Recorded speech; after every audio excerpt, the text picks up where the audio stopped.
शुक्लाम्बरधरम् विष्णुम् शशिवर्णम् चतुर्भुजम् प्रसन्नवदनम् ध्यायेत् सर्वविघ्नोपशान्तये। शुक्लाम्बरधरम् विष्णुम् शशिवर्णम् चतुर्भुजम् प्रसन्नवदनम् ध्यायेत् सर्वविघ्नोपशान्तये। यस्य द्विरतवक्त्राद्याः पारिषद्याः परशतम् विघ्नम् निघ्नन्ति सततम् विश्वक्सेनम् तमाश्रये। व्यासम् वसिष्ठनप्तारम् शक्तेः पौत्रमकल्मषम् पराशरात्मजम् वन्दे सुखतातम् तपोनिधिम्। व्यासाय विष्णुरूपाय व्यासरूपाय विष्णवे नमो वै ब्रह्मनिधये वासिष्ठाय नमो नमः। अविकाराय शुद्धाय नित्याय परमात्मने सदैकरूपरूपाय विष्णवे सर्वजिष्णवे। यस्य स्मरणमात्रेण जन्म संसारबन्धनात् विमुच्यते नमस्तस्मै विष्णवे प्रभविष्णवे। ॐ नमो विष्णवे प्रभविष्णवे। श्रीवैशम्पायन उवाच श्रुत्वा धर्मानशेषेण पावनानि च सर्वशः युधिष्ठिरः शान्तनवम् पुनरेवाभ्यभाषत। युधिष्ठिर उवाच किमेकम् दैवतम् लोके किं वाप्येकम् परायणम् स्तुवन्तः कम् कमर्चन्तः प्राप्नुयुर्मानवा शुभम्। को धर्मः सर्वधर्माणाम् भवतः परमो मतः किं जपन्मुच्यते जन्तुर्जन्म संसारबन्धनात्। श्रीभीष्म उवाच जगत्प्रभुम् देवदेवमनन्तम् पुरुषोत्तमम् स्तुवन्नाम सहस्रेण पुरुषः सततोत्थितः तमेव चार्चयन् नित्यम् भक्त्या पुरुषमव्ययम् ध्यायन् स्तुवन् नमस्यंश्च यजमानस्तमेव च। अनादिनिधनम् विष्णुम् सर्वलोकमहेश्वरम् लोकाध्यक्षम् स्तुवन् नित्यम् सर्वदुःखादिगो भवेत्। ब्रह्मण्यम् सर्वधर्मज्ञम् लोकानाम् कीर्तिवर्धनम् लोकनाथम् महद्भूतम् सर्वभूतभवोद्भवम्। एष मे सर्वधर्माणाम् धर्मोऽधिकतमो मतः यद्भक्त्या पुण्डरीकाक्षम् स्तवैरर्चेन्नरः सदा। परमम् यो महत्तेजः परमम् यो महत्तपः परमम् यो महद्ब्रह्म परमम् यः परायणम्। पवित्राणाम् पवित्रम् यो मङ्गलानाम् च मङ्गलम् दैवतम् देवतानाम् च भूतानाम् यो व्ययः पिता। यतः सर्वाणि भूतानि भवन्त्यादियुगागमे यस्मिंश्च प्रलयम् यान्ति पुनरेव युगक्षये। तस्य लोकप्रधानस्य जगन्नाथस्य भूपते विष्णोर्नाम सहस्रम् मे शृणु पापभयापहम्। यानि नामानि गौणानि विख्यातानि महात्मनः ऋषिभिः परिगीतानि तानि वक्ष्यामि भूतये। ऋषिर्नाम्नाम् सहस्रस्य वेदव्यासो महामुनिः छन्दोनुष्टुप् तथा देवो भगवान् देवकीसुतः। अमृतांशूद्भवो बीजम् शक्तिर्देवकीनन्दनः त्रिसामाहृदयम् तस्य शान्त्यर्थे विनियुज्यते। विष्णुम् जिष्णुम् महाविष्णुम् प्रभविष्णुम् महेश्वरम् अनेकरूपदैत्यान्तम् नमामि पुरुषोत्तमम्। अस्य श्रीविष्णोर्दिव्यसहस्रनाम स्तोत्र महामन्त्रस्य श्रीवेदव्यासो भगवान् ऋषिः अनुष्ठुप् छन्दः श्रीमहाविष्णुः परमात्मा श्रीमन्नारायणो देवता। अमृतांशोद्भवो भानुरिति बीजम् देवकीनन्दनः स्रष्टेति शक्तिः उद्भवः क्षोभणो देव इति परमो मन्त्रः शङ्खभृन्नन्दकी चक्रेति कीलकम् शार्ङ्गधन्वा गदाधर इत्यस्त्रम् रथाङ्गपाणिरक्षोभ्य इति नेत्रम् त्रिसामा सामगः सामेति कवचम् आनन्दम् परब्रह्मेति योनिः ऋतुः सुदर्शनः काल इति दिग्बन्धः श्रीविश्वरूप इति ध्यानम् श्रीमहाविष्णु प्रीत्यर्थे सहस्रनाम जपे विनियोगः। ध्यानम् क्षीरोदन्वत्प्रदेशे शुचिमणिविलसत्सैकते मौक्तिकानाम् माला क्लुप्तासनस्थ स्फटिकमणिनिभैर्मौक्तिकैर्मण्डिताङ्गः शुभ्रैरभ्रैरदभ्रैरुपरि विरचितैर्मुक्तपीयूषवर्षैः आनन्दीनः पुनीयादरिनलिन गदा शङ्खपाणिर्मुकुन्दः भूः पादौ यस्य नाभिर्वियदसुरनिलश्चन्द्रसूर्यौ च नेत्रे कर्णावासाः शिरोद्यौर्मुखमपि दहनो यस्य वास्तेयमब्धिः अन्तस्थम् यस्य विश्वम् सुरनरखगो भोगि गन्धर्वदैत्यैः चित्रम् रम्यते तम् त्रिभुवनवपुषम् विष्णुमीशम् नमामि। ॐ नमो भगवते वासुदेवाय। शान्ताकारम् भुजगशयनम् पद्मनाभम् सुरेशम् विश्वाकारम् गगनसदृशम् मेघवर्णम् शुभाङ्गम् लक्ष्मीकान्तम् कमलनयनम् योगिहृद्ध्यानगम्यम् वन्दे विष्णुम् भवभयहरम् सर्वलोकैकनाथम् मेघश्यामम् पीतकौशेयवासम् श्रीवत्साङ्कम् कौस्तुभोद्भासिताङ्गम् पुण्योपेतम् पुण्डरीकायताक्षम् विष्णुम् वन्दे सर्वलोकैकनाथम् नमः समस्तभूतानामादिभूताय भूघृते अनेकरूपरूपाय विष्णवे प्रभविष्णवे सशङ्खचक्रम् सकिरीटकुण्डलम् सपीतवस्त्रम् सरसीरुहेक्षणम् सहारवक्षस्थलशोभिकौस्तुभम् नमामि विष्णुम् शिरसा चतुर्भुजम् छायायाम् पारिजातस्य हेमसिंहासनोपवी आसीनमम्बुदस्याममायताक्षमलङ्कृतम् चन्द्राननम् चतुर्बाहुम् श्रीवत्साङ्कितवक्षसम् रुक्मिणी सत्यभामाभ्याम् सहितम् कृष्णमाश्रये।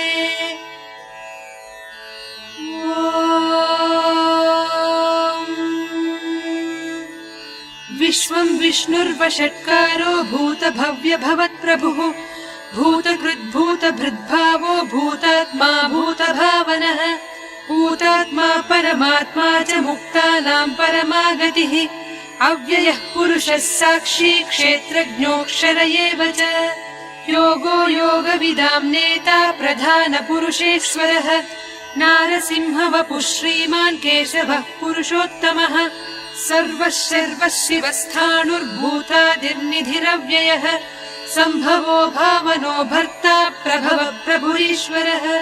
स्वयम्भूः शम्भुरादित्यः पुष्कराक्षो महास्वनः अनादिनिधनो धाता विधाता धातुरुत्तमः अप्रमेयो हृषीकेशः पद्मनाभो वरप्रभुः विश्वकर्मा मनुस्त्वष्टा स्थविष्ठस्थविरो ध्रुवः अग्राह्यः शाश्वतः कृष्णो लोहिताक्षप्रतर्दनः प्रभूतस्त्रितकुब्धाम पवित्रम् मङ्गलम् परम् ईशानः प्राणदः प्राणो ज्येष्ठः श्रेष्ठः प्रजापतिः हिरण्यगर्भो भूगर्भो माधवो मधुसूदनः ईश्वरो विक्रमी धन्वी मेधावी विक्रमक्रमः अनुत्तमो दुराधर्षः कृतज्ञः कृतिरात्मवान् सुरेशः शरणम् शर्म विश्वरेताः प्रजाभवः अहः संवत्सरो व्याळः प्रत्ययः सर्वदर्शनः अजः सर्वेश्वरः सिद्धः सिद्धिः सर्वादिरच्युतः वृषा कपिरमेयात्मा सर्वयोगविनिःश्रुतः वसुर्वसुमनाः सत्यः समात्मा संमितः समः अमोघः पुण्डरीकाक्षो वृषकर्मा वृषाकृतिः रुद्रो बहुशिरा बभ्रुर्विश्वयोनिः शुचिश्रवाः अमृतः शाश्वतस्थाणुर्वरारोहो महातपाः सर्वगः सर्वविद्भानुर्विश्वक्सेनो जनार्दनः वेदो वेदविदव्यङ्गो वेदाङ्गो वेदवित्कविः लोकाध्यक्षः सुराध्यक्षो धर्माध्यक्षः कृताकृतः चतुरात्मा चतुर्व्यूहश्चतुर्दंष्ट्रश्चतुर्भुजः भ्राजिष्णुर्भोजनम् भोक्ता सहिष्णुर्जगदादिजः अनघो विजयो जेता विश्वयोनिः पुनर्वसुः उपेन्द्रो वामनप्रांशुरमोघः सुचिरूर्जितः अतीन्द्रः सङ्ग्रहः सर्गो धृतात्मा नियमो यमः वेद्यो वैद्यः सदा योगी वीरः माधवो मधुः अतीन्द्रियो महामायो महोत्साहो महाबलः महाबुद्धिर्महावीर्यो महाशक्तिर्महाद्युतिः अनिर्देश्य वपुः श्रीमान् अमेयात्मा महाद्विधृत् महेश्वासो महीभर्ता श्रीनिवासः सताङ्गतिः अनिरुद्धः सुरानन्दो गोविन्दो गोविदाम्बतिः मरीचिर्दमनो हंसः सुवर्णो भुजगोत्तमः हिरण्यनाभः सुतपाः पद्मनाभः प्रजापतिः अमृत्युः सर्वदृक्सिंहः सन्धाता सन्धिमान् स्थिरः अजो दुर्मर्षणः शास्ता विश्रुतात्मा सुरारिः गुरुर्गुरुतमो धाम सत्यः सत्यपराक्रमः निमिषो निमिषस्रग्वी वाचस्पतिरुदारधीः अग्रणीर्ग्रामणी श्रीमान् न्यायो नेता समीरणः सहस्रमूर्धा विश्वात्मा सहस्राक्षः सहस्रपात् आवर्तनो निवृत्तात्मा संवृतः सम्प्रमर्दनः अहः संवर्तको वह्निरनिलो धरणीधरः सुप्रसाद प्रसन्नात्मा विश्वसृड्विश्वभुग्विभुः सत्कर्ता सत्कृतः साधुर्जह्नुर्नारायणो नरः असङ्ख्येयो प्रमेयात्मा विशिष्टः शिष्टकृच्छुचिः सिद्धार्थः सिद्धसङ्कल्पः सिद्धिदः सिद्धिसाधनः वृषाही वृषभो विष्णुर्वृषपर्वा वृषोदरः वर्धनो वर्धमानश्च विविक्तश्रुतिसागरः सुभुजो दुर्धरो वाग्मी महेन्द्रो वसुदो वसुः नैकरूपो बृहद्रूपः सिपिविष्टप्रकाशनः ओजस्तेजोद्युतिधरः प्रकाशात्मा प्रतापनः रुद्धस्पष्टाक्षरो मन्त्रश्चन्द्रांशुर्भास्करद्युतिः अमृतांशूद्भवो भानुः शशबिन्दुः सुरेश्वरः औषधम् जगतः सेतुः सत्यधर्मपराक्रमः भूतभव्यभवन्नाथः पवनः पावनो नरः कामः कामकृत्कान्तः कामः कामप्रदप्रभुः युगादिकृद्युगावर्तो नैकमायो महाशनः अदृश्यो व्यक्तरूपश्च सहस्रजिदनन्तजित् इष्टो विशिष्टः शिष्टेष्टः शिखण्डी नहुषो वृषः क्रोधः क्रोधकृत्कर्ता विश्वबाहुर्महीधरः अच्युत प्रथित प्राणः प्राणदो वासवानुजः अपां निधिरधिष्ठानमप्रमत्त प्रतिष्ठितः स्कन्द स्कन्दधरो धुर्यो वरदो वायुवाहनः वासुदेवो बृहद्भानुरादिदेवः पुरन्दरः अशोकस्तारणस्तारः शूरः शौरिज्जनेश्वरः अनुकूलः शतावर्तः पद्मी पद्मनिभेक्षणः पद्मनाभोरविन्दाक्षः पद्मगर्भः शरीरभृत् महर्धिर्वृद्धो वृद्धात्मा महाक्षो गरुडध्वजः अतुलः शरभो भीमः समयज्ञो हविर्हरिः सर्वलक्षणलक्षण्यो लक्ष्मीवान् समितिञ्जयः विक्षरो रोहितो मार्गो हेतुर्दामोदरः सः महीधरो महाभागो वेगवानमिताशनः उद्भवः क्षोभणो देवः श्रीगर्भः परमेश्वरः करणम् कारणम् कर्ता विकर्ता गहनो गुहः व्यवसायो व्यवस्थानः संस्थानस्थानदो ध्रुवः परर्धिः परमस्पष्टः तुष्टः पुष्टः सुभेक्षणः रामो विरामो विरतो मार्गो नेयो नयो नयः वीरः शक्तिमताम् श्रेष्ठो धर्मो धर्मविदुत्तमः वैकुण्ठः पुरुष प्राण प्राणद प्रणव पृथुः हिरण्यगर्भः शत्रुघ्नो व्याप्तो वायुरधोक्षजः ऋतुः सुदर्शनः कालः परमेष्ठी परिग्रहः उग्रः संवत्सरो दक्षो विश्रामो विश्वदक्षिणः विस्तारस्थावरस्थाणु प्रमाणम् बीजमव्ययम् अर्थोऽनर्थो महाकोशो महाभोगो महाधनः अनिर्विण्णस्थविष्ठो भूर्धर्मयूपो महामखः नक्षत्रनेमिर्नक्षत्री क्षमक्षामः समीहनः यज्ञयुज्यो महेज्यश्च क्रतुः सत्रम् सताङ्गतिः सर्वदर्शी विमुक्तात्मा सर्वज्ञो ज्ञानमुत्तमम् सुव्रतः सुमुखः सूक्ष्मः सुघोषः सुखदः सुहृत् मनोहरोजितक्रोधो वीरबाहुर्विदारणः स्वापनः स्ववशो व्यापी नैकात्मा नैककर्मकृत् वत्सरो वत्सलो वत्सी रत्नगर्भो धनेश्वरः धर्मगुब्धर्मकृद्धर्मी सदसत्क्षरमक्षरम् अविज्ञाता सहस्रांशुर्विधाता कृतलक्षणः गभस्तिनेमिः सत्त्वस्थः सिंहो भूतमहेश्वरः आदिदेवो महादेवो देवेशो देवभृद्गुरुः उत्तरो गोपतिर्गोप्ता ज्ञानगम्यः पुरातनः शरीरभूतभृद्भोक्ता कपीन्द्रो भूरि दक्षिणः सोमपोमृतपः सोमः पुरुजित्पुरुषत्तमः विनयो जयः सत्यसन्धो दाशार्हः सात्वताम् पतिः जीवो विनयिता साक्षी मुकुन्दोमितविक्रमः अम्भोनिधिरनन्तात्मा महोदधिशयोऽन्तकः अजो महार्हः स्वाभाव्योजिता मित्रप्रमोदनः आनन्दो नन्दनो नन्दः सत्यधर्मात्रिविक्रमः महर्षिः कपिलाचार्य कृतज्ञो मेदिनीपतिः त्रिपदस्त्रिदशाध्यक्षो महाशृङ्गकृतान्तकृत् महावराहो गोविन्दः सुषेणः कनकाङ्गदी गुह्यो गभीरो गहनो गुप्तश्चक्रगदाधरः वेधास्वाङ्गोजितः कृष्णो दृढः सङ्कर्षणोच्युतः वरुणो वारुणो वृक्षः पुष्कराक्षो महामनाः भगवान् भगहानन्दी वनमाली हलायुधः आदित्यो ज्योतिरादित्यः सहिष्णुर्गतिसत्तमः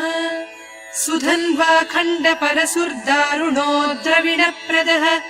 दिवि स्पृक् सर्वदृग्व्यासो वाचस्पतिरयो निजः त्रिसामासामगः सामनिर्वाणम् भेषजम्भिषक् सन्न्यासकृच्छमः शान्तो निष्ठा शान्तिपरायणम् शुभाङ्गः शान्तिदः स्रष्टा कुमुदः कुवलेशयः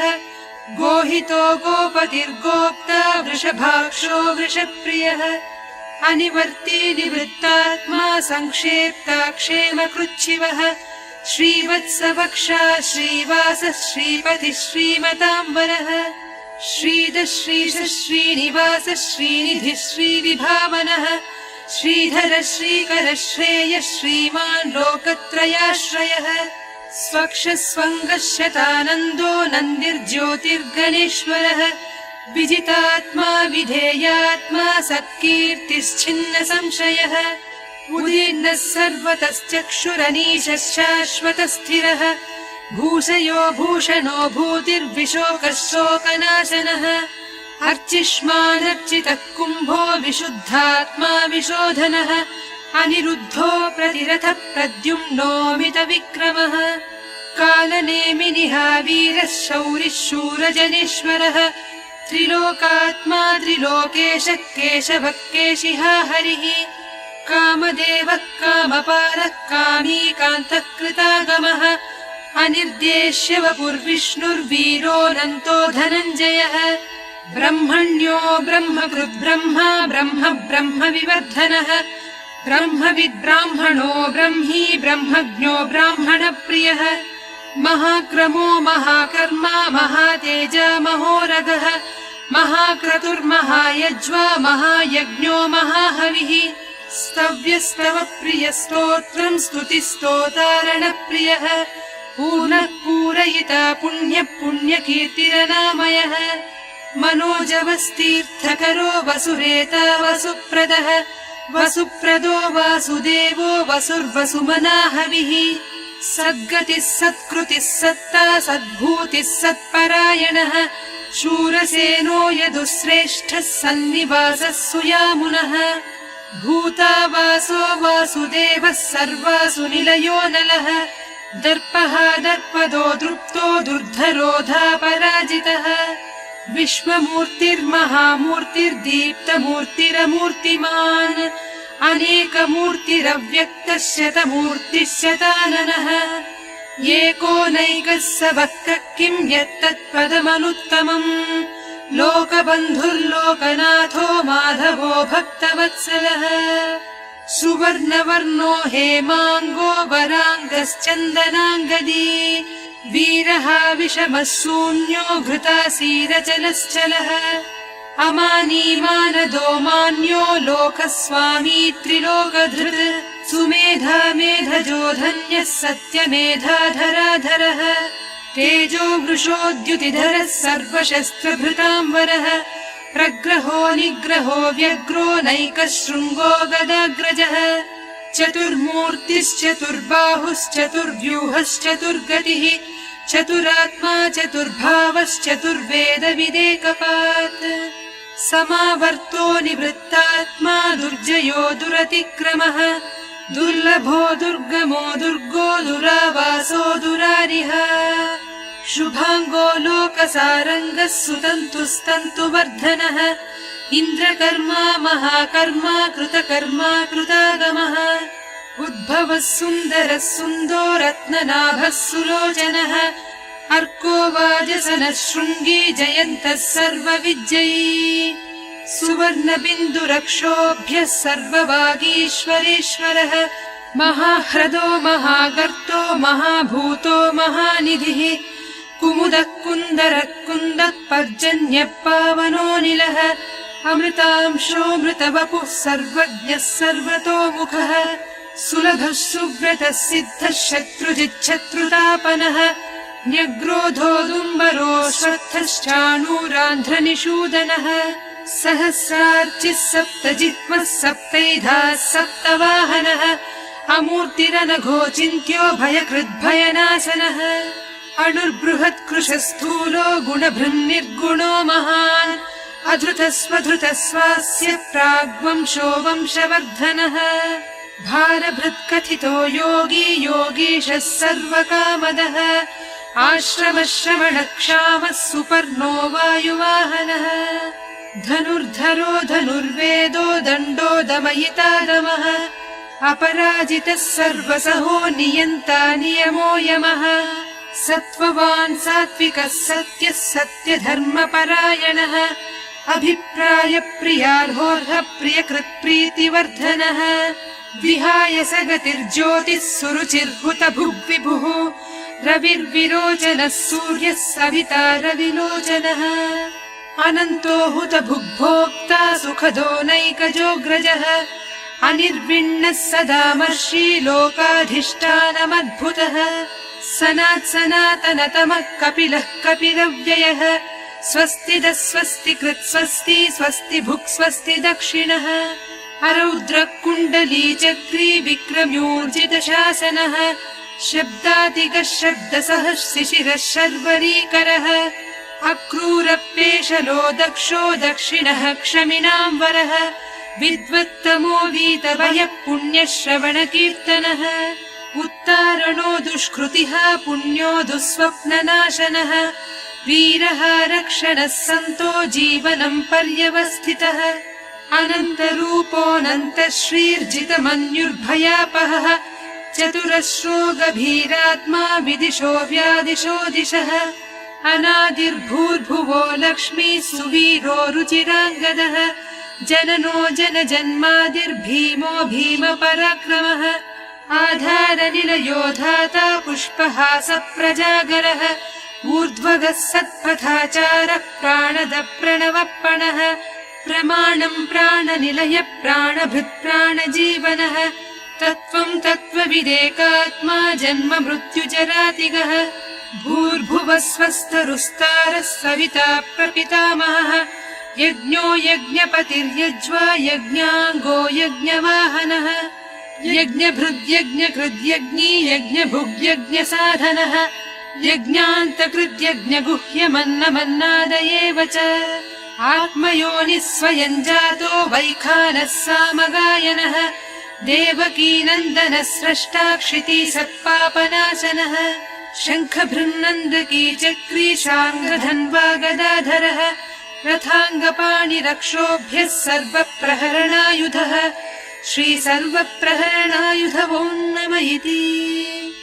वनमाली गदीशाङ्गी शङ्खी चक्री च नन्दकी श्रीमन्नारायणो विष्णुर्वासुदेवोऽभिरक्षतु वनमाली गदीशाङ्गी शङ्खी चक्री च नन्दकी श्रीमन्नारायणो विष्णुर्वासुदेवोऽभिरक्षतु श्रीवासुदेवोऽभिरक्षत्वो नम इतीदं कीर्तनीयस्य केशवस्य महात्मनः नाम्नां सहस्रं दिव्यानामशेषेण प्रकीर्तितम् य इदं शृणुयान्नित्यं यश्चापि परिकीर्तयेत् नाशुभं प्राप्नुयात् किञ्चित् सोमुत्रेह च मानवः वेदान्तगो ब्राह्मणः स्यात् क्षत्रियो विजयी भवेत् वैश्यो धनसमृद्धः स्यात् शूद्रः सुखमवाप्नुयात् धर्मार्थी प्राप्नुयात् धर्ममर्थार्थी चार्थमाप्नुयात् कामानवाप्नुयात् कामी प्रजार्थी चाप्नुयात् प्रजाः भक्तिमान् यः सदोत्थाय शुचिस्तद्गतमानसः सहस्रं वासुदेवस्य नाम्नामेतत् प्रकीर्तयेत् यशः प्राप्नोति विपुलं याति प्राधान्यमेव च अचलां श्रियमाप्नोति श्रेयः प्राप्नोत्यनुत्तमम् न भयं क्वचिदाप्नोति वीर्यं तेजश्च विन्दति भवत्यरोगो द्युतिमान् बलरूपगुणान्वितः रोगार्तो मुच्यते रोगात् बद्धो मुच्येत बन्धनात् भयान्मुच्येत भीतस्तु मुच्येतापन्नापदः दुर्गाण्यतितरत्यासु पुरुषः पुरुषोत्तमम् स्तुवन्नाम सहस्रेण नित्यं भक्तिसमन्वितः वासुदेवाश्रयो मर्त्यो वासुदेवपरायणः सर्वपापविशुद्धात्मा याति ब्रह्म सनातनम् न वासुदेव भक्तानामशुभं विद्यते क्वचित् जन्म मृत्युजरा व्याधि भयं नैवोपजायते इमं स्तवमधीयानः श्रद्धा भक्तिसमन्वितः युज्येतात्मा सुखक्षान्ति श्रीधृति स्मृतिकीर्तिभिः न क्रोधो न च मात्सर्यं न लोभो नाशुभामतिः भवन्ति कृतपुण्यानां भक्तानां पुरुषोत्तमे द्यौः स चन्द्रार्कनक्षत्रं खं दिशो भूर्महोदधिः वासुदेवस्य वीर्येण विधृतानि महात्मनः ससुरासुरगन्धर्वं स यक्षोरगराक्षसम् जगद्वसे वर्तदेदं कृष्णस्य सचराचरम् इन्द्रियाणि मनो बुद्धिः सत्त्वं तेजो बलं धृतिः वासुदेवात्मकान्याहुः क्षेत्रं क्षेत्रज्ञ एव च सर्वागमानामाचार प्रथमं परिकल्पितः आचारप्रभवो धर्मो धर्मस्य प्रभुरच्युतः ऋषयः पितरो देवा महाभूतानि धातवः जङ्गमाजङ्गमं चेदं जगन्नारायणोद्भवम् योगो ज्ञानं तथा साङ्ख्यं विद्या शिल्पादिकर्म च वेदाः शास्त्राणि विज्ञानमेतत् सर्वं जनार्दनात् एको विष्णुर्महद्भूतं पृथग्भूतान्यनेकशः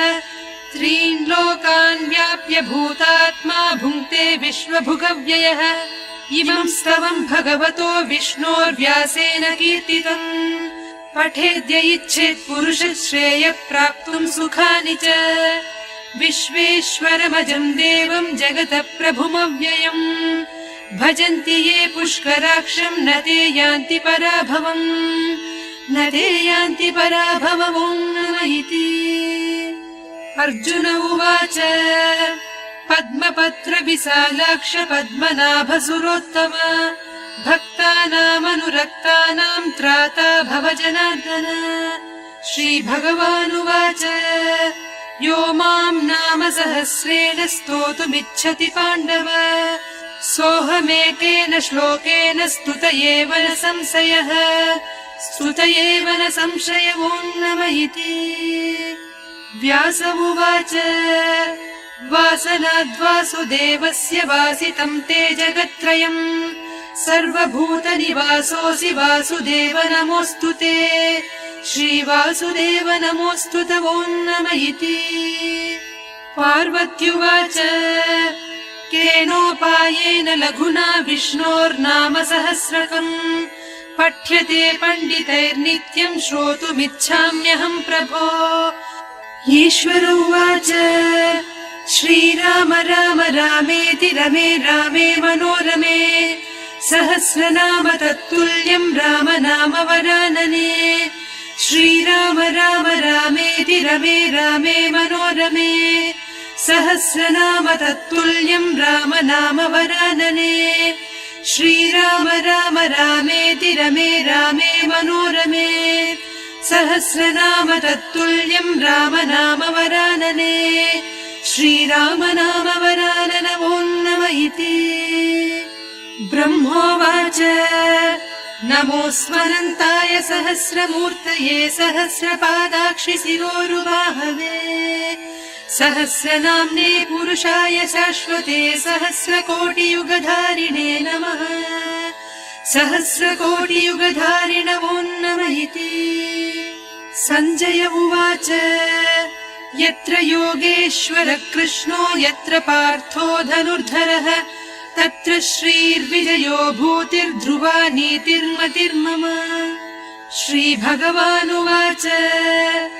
अनन्याश्चिन्तयन्तो माम् ये जनाः पर्युपासते